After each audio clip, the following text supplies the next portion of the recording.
दोस्तों नमस्कार। हम अनूप शुक्ला न्यूज़ की तरफ से अनूप शुक्ल। आइए आज आपको गोरखपुर की बड़ी खबरों से अवगत कराते हैं। गड्ढा युक्त सड़क बनेगी विधायक के लिए मुसीबत।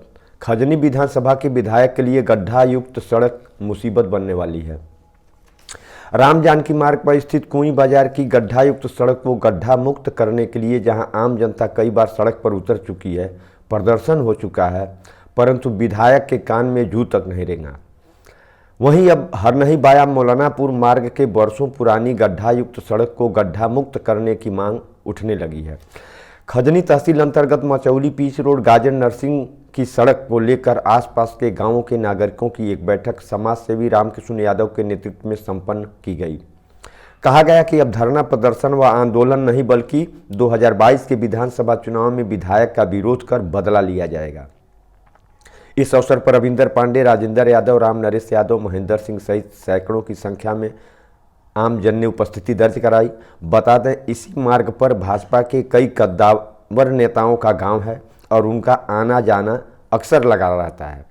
पूर्व सांसद स्वर्गीय शरद त्रिपाठी के निधन पर जब देश के रक्षा मंत्री राजनाथ सिंह आए थे, तब आनन फानन में मार्ग को दुरुस्त करने का प्रयास किया गया था, परंतु फिर भी मार्ग का हाल चंद दिनों में ही शिक्षा मित्र के सहारे प्राथमिक विद्यालय इंदिरा पार्क खुर्द सुगलपुरा उरुआ ब्लॉक का है मामला।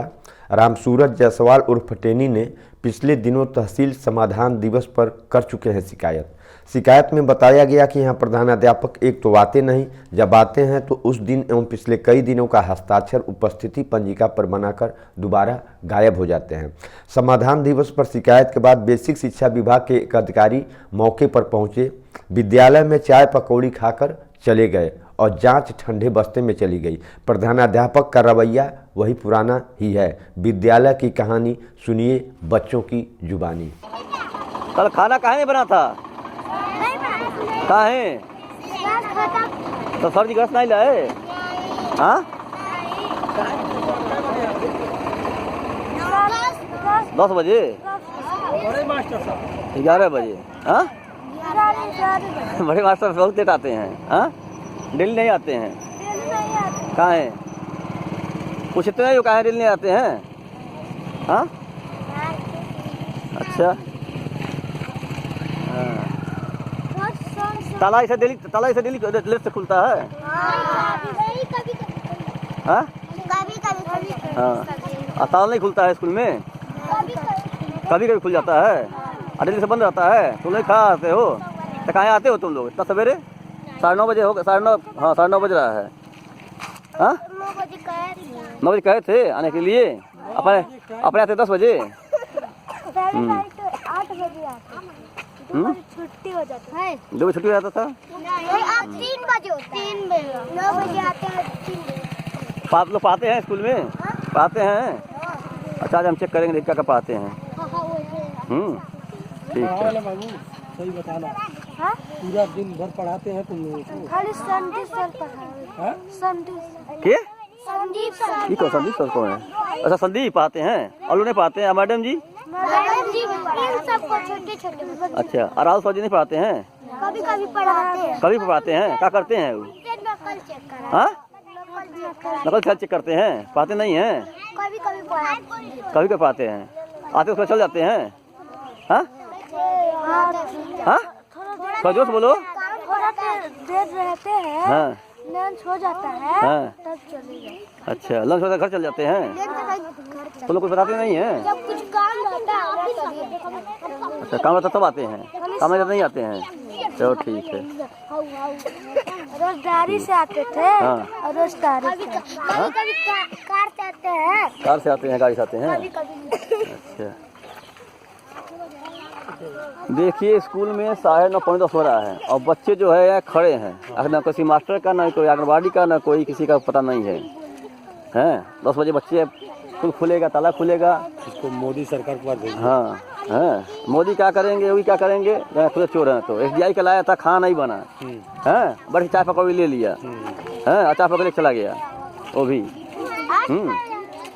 कहीं पूछा खाना क्या? सब अधिकारी मिलेगी। खाना नहीं बना है, क्या नहीं बना है?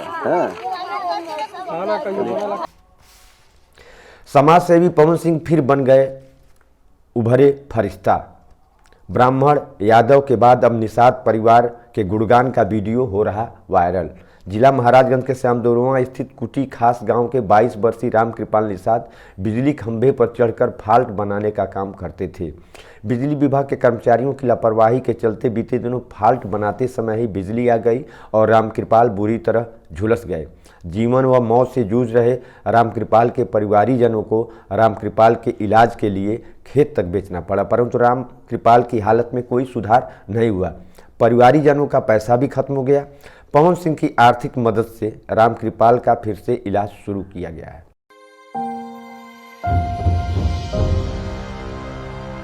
इन तस्वीरों को धुंधला करना हमारी मजबूरी है, लेकिन इन धुंधली तस्वीर का दर्द जो सुनता है सिर पकड़ लेता है। इस तस्वीर की कहानी सुनकर आपका भी दिल बैठ सकता है। आपकी आंखों में बंधा आंसुओं के सैलाब का बांध टूट सकता है,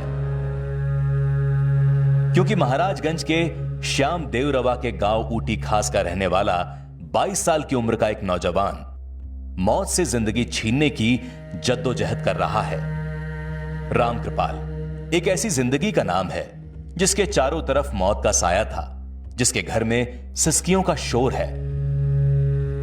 स्थिति तो उनको देख करके हमको इसी मतलब है कि कैसे व्यक्ति वो जिंदा है, हम तो यही नहीं समझ पाते हैं कि सारा उसका मतलब अंग काम ही नहीं कर रहा है। तरह स्थिति आज ले यह बाकी अब है अकेले ना उठ के बैठ पा आई सर्जरी नहीं हो पौलस, वही में सर्जरी खातिर गई रहना। अब वहीं टाइम बढ़ गई, बेहोश कैना ऐसा डॉक्टर कि 9 दिन पर उनके होश पाई। दूसरे के घर रोशन करने वाला रामकृपाल हमेशा की तरह पोल पर चढ़कर बिजली के तार जोड़ रहा था।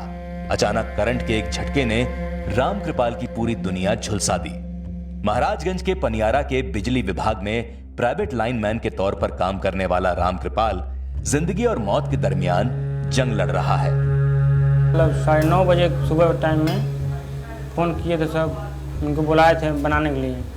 एक गए तुरंत वहाँ पर सिट डाउन लिए थे, पोल पे चढ़े थे, पता नहीं क्या हुआ वहाँ पर, और सब लाइन टिकट दिया और गिर गए ऊपर से।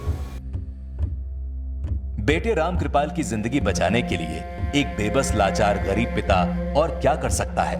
रामकृपाल के पिता केशव ने भी वही किया और कर्जा लेकर बेटे का इलाज करवाया। कर्जे का पैसा भी जब कम पड़ गया तो फिर एक बेबस बाप ने अपनी जिंदगी की जमा पूंजी अपनी जमीन को बेचने का फैसला किया। नहीं तो जमीन बेचल वाला पैसा भी साठ हो गई, पैसा काफ़ी लग गई। अब जैसे ले चुकल हैं जब कर्जा, फिर कहीं से अब जैसे जैसे हित रहते थे दे चुकल हम, अब फिर वही ऊपर कर्जा बटले फिर कैसे हम मान पाए। क्योंकि वक्त पर इलाज ना मिलने से रामकृपाल के बचने की उम्मीदें खत्म होती जा रही थी। एक बेबस बाप मदद के लिए दर दर की ठोकरें खा रहा था। बेसहारा पिता दुनिया वालों से अपने बच्चे की जान की भीख मांग रहा था, लेकिन मदद के नाम के सारे दरवाजे बंद हो चुके थे। रामकृपाल के पिता अपने इलाके पनियारा और महाराजगंज के नेताओं के पास भी गए, लेकिन मदद कहीं से नहीं मिली। ज्ञानेंद्र सिंह के लगे 3 बार गए रहनी, हमारे यहाँ के विधायक हम ही सोच के गए रहनी कि यह दुर्घटना में कुछ आवला उनके कोटा में हो सकला मदद कर दें 1 लाख का।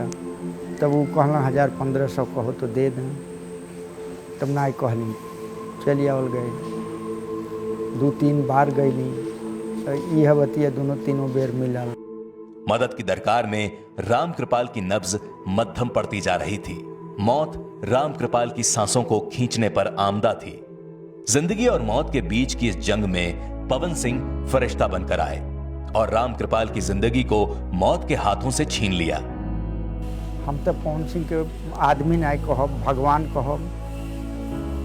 केहू से पैसा मंगले पर 10,000 देत काख के दे पाई।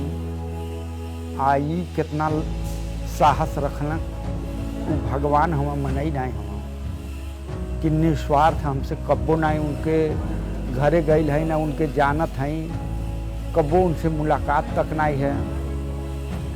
लेकिन वो फोने से कहलन कि हम मदद करब, आ मदद कितना बढ़िया कहना कि हमें दम हो गई कि अब हम दवाई करा ले।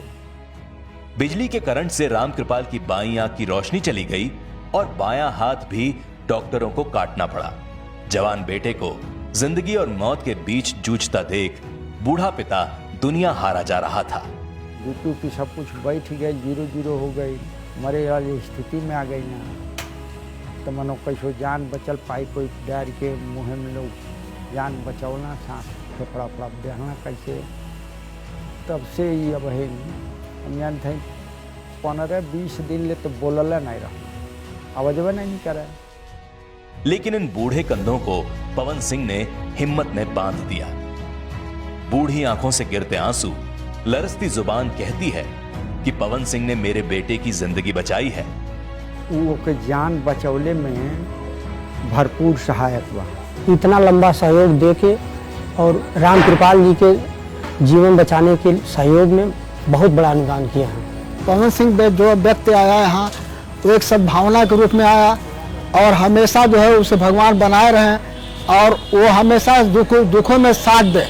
ऐसा आदमी शायद बहुत कम कहीं हुई हैं। हमारे लिए पवन भैया भगवान समझ बन के आए थे, हमारे लिए समझ पवन भैया भगवान है। पवन सिंह ही मेरे लिए भगवान है। पवन सिंह गरीबों का जहान है। पवन सिंह उम्मीदों का वो नाम है जो हर दर्द के चेहरों पर खुशी लिख देते हैं। बता दें, इसके पहले पवन सिंह गोरखपुर के रामगढ़ ताल क्षेत्र के रामपुर में स्वर्गीय अंकुर शुक्ला की हत्या व झंगहा के जद्दूपुर में डबल मर्डर में स्वर्गीय रामकृष्ण यादव व स्वर्गीय विशाल यादव के परिजनों की आर्थिक मदद कर चर्चा में आ चुके हैं। इसी के साथ हम अनूप शुक्ला न्यूज़ की तरफ से अनूप शुक्ल सभी दर्शकों का हार्दिक अभिनंदन एवं वंदन। कृपया हमारे यूट्यूब चैनल को सब्सक्राइब एवं फेसबुक को लाइक फॉलो करें, ज़्यादा से ज़्यादा शेयर करें। मिलते हैं अगली बुलेटिन में, तब तक के लिए नमस्कार।